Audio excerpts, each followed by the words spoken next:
Hi, it's Miss Wallace. I am jumping on just to talk to you guys about the hero's journey in the Odyssey. So I just want to make sure that we're all on the same page. It can be a little bit confusing because it's jumps around a little bit. It's not all in the same section. So I just want to make sure that we kind of know what's going on.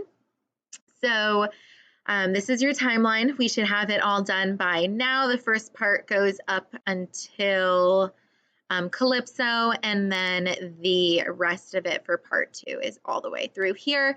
And then we reach the hero's journey right here. So what you are going to do is make sure that you are pulled up to that. So that's on your screen. I would prefer if it is done and you don't just copy these answers and more use this as like a make sure that you know what's going on as like a, a quiz yourself thing. But obviously, I can't stop you from doing whatever. So we're just going to go through it kind of slowly. So the first stop in the 12 stages of the hero's journey is the ordinary world. So for Odysseus, this is just at home in Ithaca. So 20 years before pretty much this is taking place, at least in part 2. He's home in Ithaca. He's with his wife Penelope, and Telemachus is still a baby. All is right in the world. And that's that. Everything is great. And then we're moving on to that second stage, which is the call to adventure. This is when Odysseus is called to fight in the Trojan War by King Menelaus.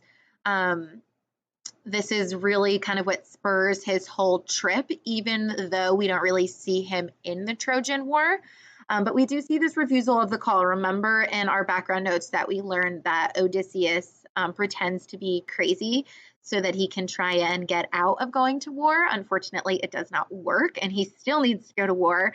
But he does try and get out of it because he would rather stay home with his wife and son where it is safe. That next part is meeting the mentor. So right in between here is really important to know, is that this is where the Trojan War was happening, okay? This isn't really very important to Odysseus's story. So we don't really need to kind of give that its own section, but just know that this is when the Trojan War is happening. So Athena acts as his mentor, the mentor for Odysseus. We see her come in a lot. She is the reason why Calypso is able to let Odysseus go, because remember, Athena goes to Zeus and is like, you gotta let Calypso let Odysseus go.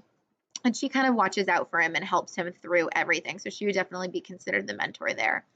So crossing the threshold would be after the war. So again, the war has happened. Odysseus' ship is blown off course by Poseidon, so who does not like Odysseus because of his actions in the war. And this is really, truly when our journey begins.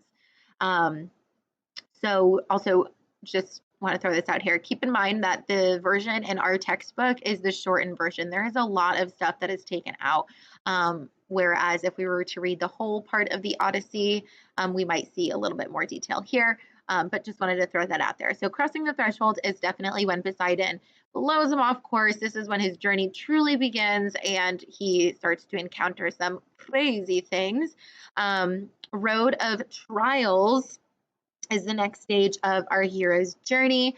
And it starts off when he raids the Cyclades, and many of their men are killed there. The Lotus Eaters, the Cyclops, the Sirens, and the island of the Lestrygonians. Ugh, I can't even say that. No, that's okay. The island of the cannibals. So those are all trials that he encounters on his journey.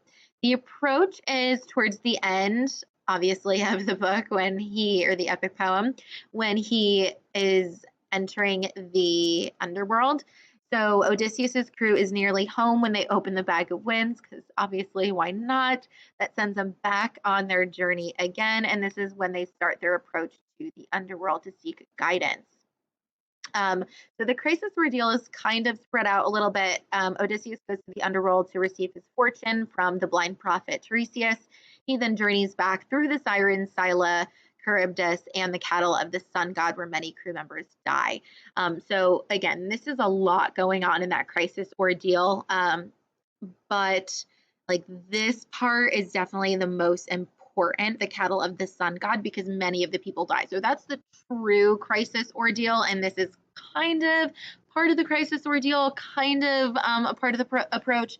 But this part with eating the cattle and then them all dying is definitely part of that crisis ordeal.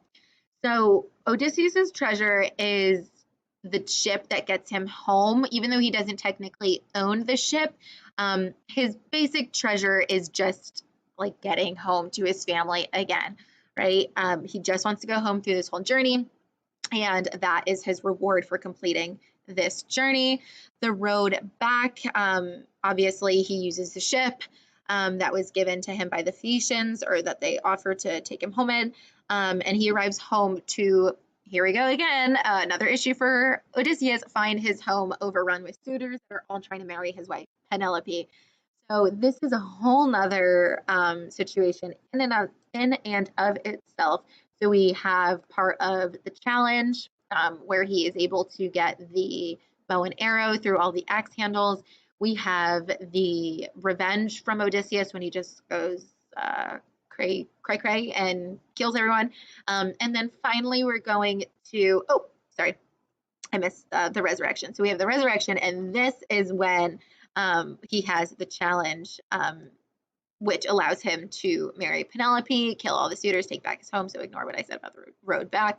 And then our resolution is that he is able to live happily ever after with Penelope and his son. He's truly her husband. Penelope has tested him, and she feels confident that it is Odysseus.